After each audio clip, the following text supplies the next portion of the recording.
À la fin de cette vidéo, tu sauras exactement comment obtenir une énergie physique et mentale exceptionnelle, constante tout au long de la journée pour aller exploser tes objectifs pro et sportifs grâce à ma méthode en 4 piliers très précis et qui m'a permis à moi également de trouver la vie alignée que je cherchais depuis des années et de réussir mes objectifs en restant constant tous les jours.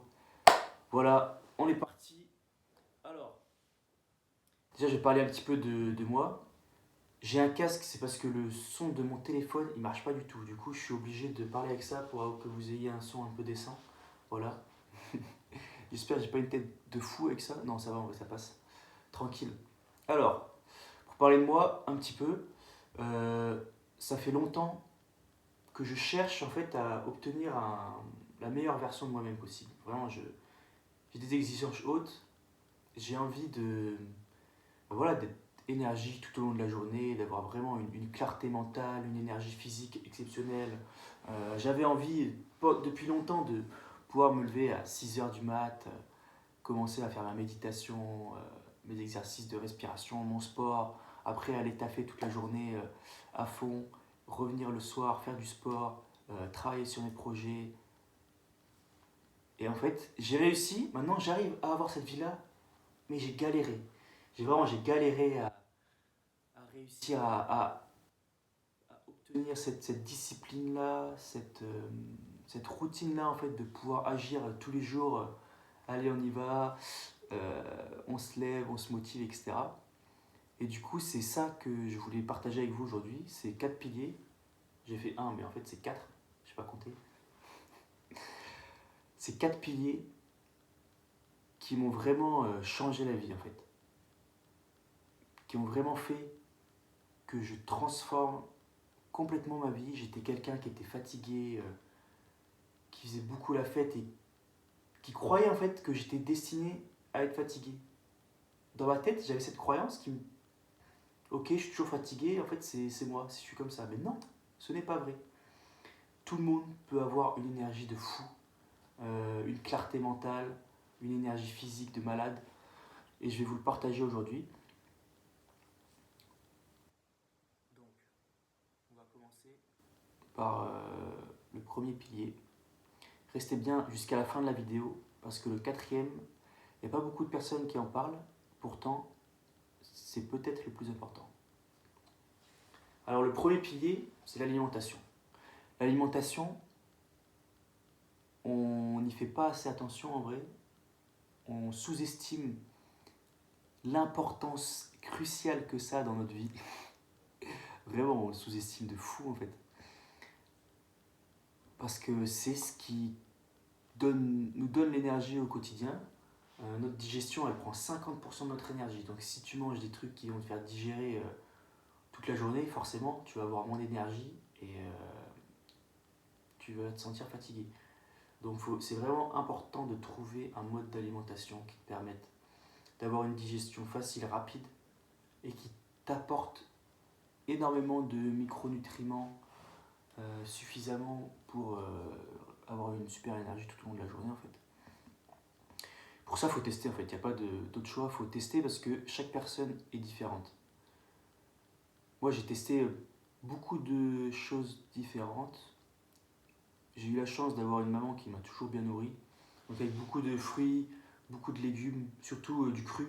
Ça c'était important parce que quand on cuit, on va venir tuer toutes les vitamines, les minéraux, etc. qui sont dans les légumes. Donc forcément, ils sont beaucoup moins denses en énergie. Ça rend les choses plus digestes, mais on a des estomacs qui peuvent digérer le cru. Juste, il faut se réhabituer petit à petit en intégrant par exemple, je sais pas, des carottes râpées, betteraves râpées. Moi, je fais beaucoup de ça. Et ça fait énormément de bien. Franchement, tu vois la diff de fou. Hein. Quand tu commences à mettre du cru dans tes repas, tu sens que tu digères mieux, tu as plus d'énergie directement. En fait, c'est vivant. Ce qui est vraiment crucial, c'est de se dire qu'il faut manger vivant. Parce que quand tu manges mort, ton corps il va avoir tellement d'énergie à le digérer, à le transformer en énergie en fait dans ton corps que tu vas prendre plus d'énergie à le digérer que l'énergie que ça va te rendre en fait après. Du coup, ouais, du cru c'est important. Et le plus important, c'est de manger des aliments bruts, pas transformés. Vraiment, le transformer, tout ce qu'il y a du sucre, des additifs, du sel, du gras, de l'huile de tournesol, sucre raffiné, huile de tournesol, les huiles comme ça, c'est le pire truc du monde. Et il y en a partout. Dans les gâteaux, même dans les boîtes de conserve, genre les pois chiches ou les petits pois, ils mettent du sucre et des œufs, trucs bidule chouette, machin. Les œufs, c'est vraiment de la merde, c'est de la merde en boîte, franchement, ne prenez pas ça. Achetez des carottes, rappelez-vous, cuisez des patates, c'est bon, vous avez votre repas, c'est fini. Manger brut. Quand tu remplaces petit à petit, faut le faire petit à petit bien sûr, faut pas se mettre la pression, se dire ah putain je mange du sucre, je mange des gâteaux et tout, c'est mal. Parce que là, tu vas travailler contre toi en fait. Tu vas te culpabiliser, du coup tu vas avoir envie de réconfort, donc tu vas encore manger plus de gâteaux, etc. C'est un cercle vicieux, il faut se dire ok, j'agis petit à petit, je remplace les sucres raffinés par du sucre naturel, du miel, des dattes. Je remplace les produits transformés, les pizzas, je sais pas quoi, par des produits bio de saison brutes. Moi, je mange beaucoup de patates, patates douces, des oignons, des carottes, des betteraves, des œufs. Pareil, le pain, ne mangez pas du pain de farine blanche de blé moderne. Ils ont tellement hybridé le blé que ça ressemble plus à du blé. C'est plus du tout digeste, il y a tellement de gluten. C'est pour ça que beaucoup de personnes sont intolérantes au gluten, c'est parce que ils ont tellement changé le blé, rajouté des chromosomes, etc. Je crois qu'ils ont doublé le nombre de chromosomes dans un blé, c'est un bordel. C'est comme si un humain il avait trois têtes, tu vois. Tu vas pas manger du blé à trois têtes, frère. Mange du petit épeautre bio, c'est parfait pour toi. Donc, en résumé, éliminez les produits transformés, le sucre, les huiles de tournesol, etc. Privilégiez de l'huile de coco, du ghee, de l'huile d'olive pour la cuisson. Ensuite, mangez cru et brut, les aliments de saison. Au magasin bio, c'est le mieux. Le pain, très attention, pas un petit épeautre bio, pareil, parce que vous allez regarder, essayez de prendre conscience un peu, quand vous mangez de la farine blanche, votre ventre il va gonfler et vous allez perdre de l'énergie en fait à le digérer. Moi j'ai observé ça chez moi et je me suis dit putain c'est un truc de fou en fait. Du coup voilà, en vrai c'est le principal 3 points de ce premier pilier. Le second pilier, let's go, c'est le pilier du sport et du mouvement. L'énergie, elle vient pas à vous comme ça. Alors tu te lèves le matin, l'énergie infuse ton corps. Non, moi aussi je me lève, j'ai la tête dans le cul, j'ai envie de rester dans mon lit. Bah oui, c'est normal. Mais tu sors le ton lit, hop, tu commences à bouger et tout, tu te fais des petites tapes comme ça là, sur le corps. Commence à faire circuler ton sang, je te jure, les tapes sur le corps comme ça là, c'est une dinguerie comment ça marche. Genre tu fais juste ça, 30 secondes, pouf, donc ça fait circuler le sang et en fait tu te réveilles d'un coup. Du coup, moi, ce que je fais le matin, ouais, je fais un petit peu de yoga, un petit peu de mouvement, de mobilité. Je me fais des petites tapes, je saute sur place. Je bouge mon corps, en fait, parce que l'énergie, elle va pas venir si tu bouges pas ton corps. Il y a plein de gens qui me disent, ouais, moi, le matin, j'ai pas d'énergie, c'est mort, je reste au lit, je fais dodo, je pionce. En fait, si tu te lèves pas et que tu bouges pas, c'est super contre-intuitif, en fait. Mais tu vas pas avoir d'énergie. Du coup, bouge ton cul de ton lit, lève-toi, va faire du yoga, va faire, je sais pas, va courir, va faire 2-3 pompes, des tractions, et tu vas commencer la vie, pas la journée, pardon, à fond en fait, trop bien. Donc, premier point, c'est vraiment le matin, bouger, faire de la mobilité, du mouvement, ça change la vie. Deuxième point, c'est si vous avez des tafs sédentaires de bureau, etc., même si vous n'avez pas de taf sédentaire, c'est bouger la journée. Genre vraiment, restez pas que assis. Sortez dehors, allez marcher, faites du yoga dans votre bureau, on s'en fout de ce que les collègues peuvent penser de vous. Moi, je fais ça. Hein.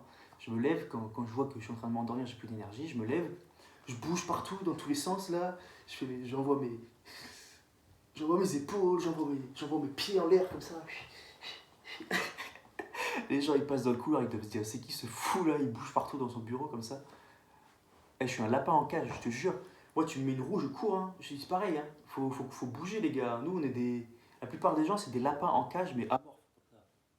Ils sont sur leur lit, ils bougent pas frère. T'as déjà vu un animal qui bouge pas? Nous on est des animaux, hein. Faut bouger. Du coup je sors dehors, ouais je bouge. Dès que j'ai un coup de mou en fait, j'essaye de mettre du mouvement. J'ai un élastique, je fais des trucs de muscu et tout. Je fais ça 5 minutes, après, bah, je peux travailler 1 heure, 2 heures, concentré à fond, focus. Euh, c'est magique. Franchement, le mouvement, c'est magique. Donc, matin, mouvement. Dans la journée, mouvement. Dès que vous avez un coup de mou ou que vous êtes assis depuis trop longtemps, mouvement pareil. Le troisième, c'est faire au moins 3 séances de sport vraiment intensif par semaine. En fait, il faut suer pour éliminer les toxines, etc. Faut suer, c'est super important. Et le sport intensif, c'est bon pour ta santé en fait. Tu vas bouger ton corps, tu vas renforcer ton cœur. Je sais que là, je suis allé chez le médecin hier et elle m'a dit ouais, vous avez un corps de sportif. Je sais pas, 50 ou 40, je sais plus. Et en fait, j'avais pas ce cœur de sportif avant. Genre, je me rappelle, une fois j'étais allé chez le médecin quand j'étais ado et j'avais le. Peut-être pas ado, mais en. Ouais, bref, c'est quand je faisais la fête, etc. Mon cœur il battait super vite, tu vois, genre peut-être à 70, un truc comme ça, ou 80, je sais plus. Et là, il a baissé de ouf parce que je fais du sport régulièrement. C'est-à-dire que mon cœur, il s'est adapté et maintenant il a une capacité à envoyer plus de sang en moins de pulsations. Et ça, c'est super en fait. C'est-à-dire que mon cœur il se fatigue vite, ça se trouve, je vais pouvoir vivre plus longtemps, tu vois. Et ça, je l'ai eu en faisant du sport régulièrement. Du coup, je fais de la muscu. En ce moment, je me suis mis à l'escalade et je cours. Et ouais, au moins 3 fois par semaine, hein. Mais normalement, c'est 4, tu vois. Enfin, 3 fois, c'est très bien déjà. Moi, j'en fais un peu plus parce que je kiffe ça. Mais des fois, quand j'ai pas le temps, tu vois, je me mets pas la pression non plus. Je me dis, oh, je fais que 2 fois, vas-y, il faut que je me bouge. Non, vas-y, je fais 15 minutes d'exo, 15 minutes de pompe, de squat, de cardio. Et en fait, ça suffit, hein. Franchement, 15-20 minutes dans la journée de sport, ça peut suffire. Mais il faut le faire à fond, tu vois. Tu le fais intensément, tu te mets une dose et après, le secret pour voir que tu as fait une bonne séance, c'est que tu aies plus d'énergie après. Faut pas se tuer la gueule, genre ça c'est contre-productif. Au bout d'un moment, ton corps il va s'épuiser, il faudra que tu lui mettes des temps de repos plus longs. Si tu veux vraiment aller chercher de la performance, il faut faire ça, bien sûr, mais il faut s'adapter petit à petit, tu vois. Tu vas pas faire tes grosses séances qui te tuent la gueule alors que tu n'as pas fait de sport pendant 2 ans, tu vois. Tu reprends le sport petit à petit, t'en fais 3 fois par semaine, tranquille. Tranquille. Faut se mettre des doses quand même, mais pas se prendre d'énergie plus que le sport va nous en donner en fait. Au début, et ensuite, une fois que tu es à l'aise et tout, là tu vas chercher et de l'intensité à fond quoi. Faut qu'à la fin, tu sois claqué et tu rentres chez toi, en fait, tu as plus d'énergie que quand tu es parti. Tu te dis, mais c'est bizarre, je me suis tué à fond au sport et en fait j'ai plus d'énergie. C'est un truc de fou. Voilà pour le sport. Ensuite, le troisième pilier, super important, je pense c'est le plus important, c'est le pilier du travail sur soi. Donc moi je le fais par plusieurs méthodes, écriture, méditation, breathwork. Je fais pas mal de coaching aussi en développement personnel. L'art de se poser des questions, il faut se poser des questions. Pourquoi c'est important pour avoir de l'énergie? C'est qu'en fait, ton mental, on se rend pas compte, mais il prend énormément d'énergie parce qu'il tourne en boucle toute la journée. Tu vois, t'as des questions, t'as des phrases qui tournent en boucle dans ta journée, dans ta tête toute la journée, tout au long de la journée. Je te dis, ah, pourquoi lui, il a acheté une baguette rose, moi j'ai envie d'avoir une baguette rose aussi. Puis là, t'as une autre dame qui passe et et là, un pigeon, et là, oh merde, oh non, j'ai oublié de faire ça. Ah putain, faut que j'appelle ma mère. Frère, t'as trop de trucs dans ta tête et ça te bouffe toute ton énergie. Genre au moins 40% de ton énergie.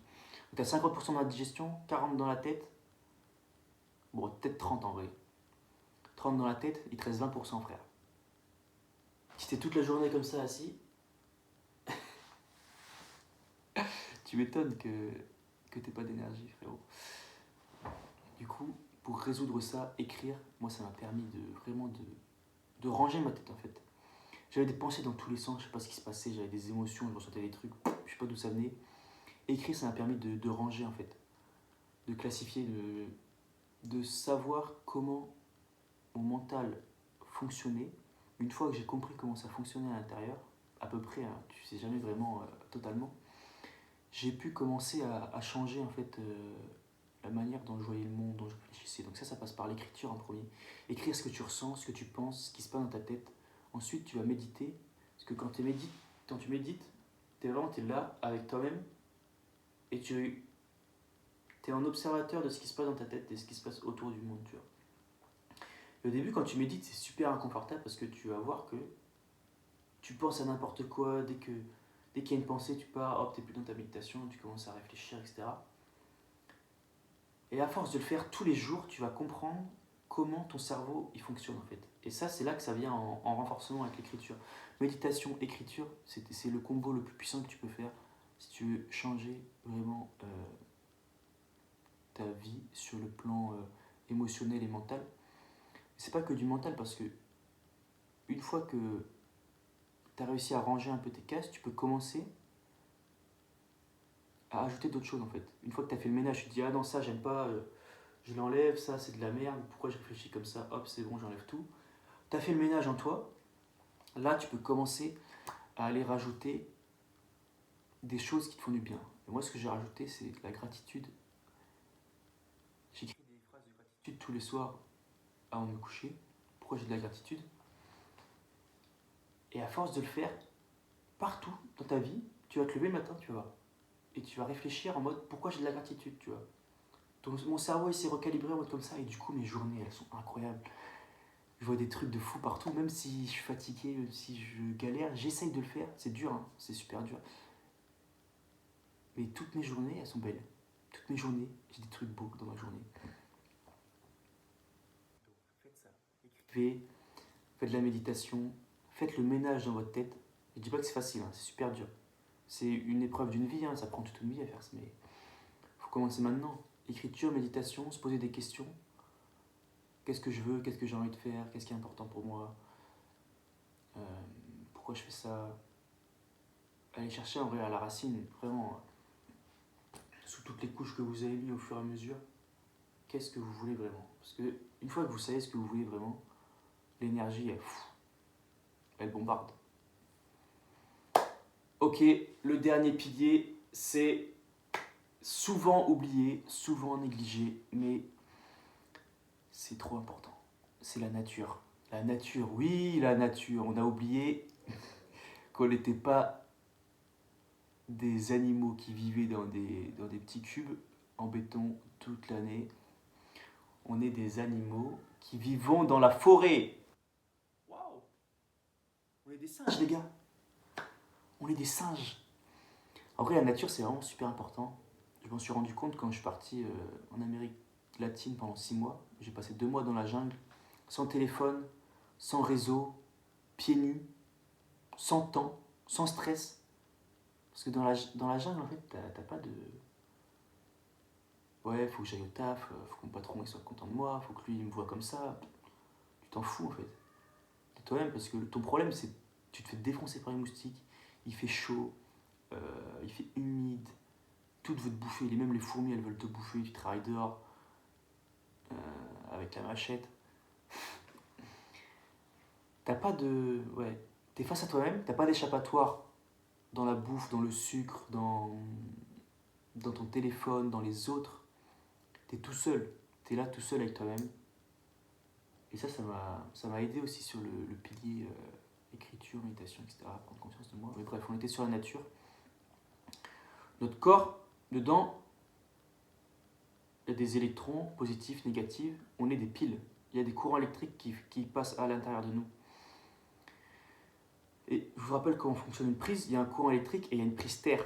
C'est pour équilibrer les électrons négatifs qui viennent d'électricité de tous les appareils, par exemple mon téléphone, mon ordinateur, ma Wi-Fi, elles émettent un champ d'électrons négatifs, et la Terre, c'est les électrons positifs. Sauf qu'on ne se connecte plus à la Terre. Du coup, on est bombardé par les électrons négatifs et c'est pas rééquilibré. Donc on va avoir du stress, on va avoir des inflammations, on va avoir des problèmes pour dormir, des problèmes de mémoire, ça agit vraiment sur le cerveau. Donc il faut se reconnecter à la terre, il faut aller marcher pieds nus dans l'herbe, il faut toucher des arbres, il faut aller marcher en forêt, prendre des bains froids dans la rivière parce que ça va te recharger en électrons positifs.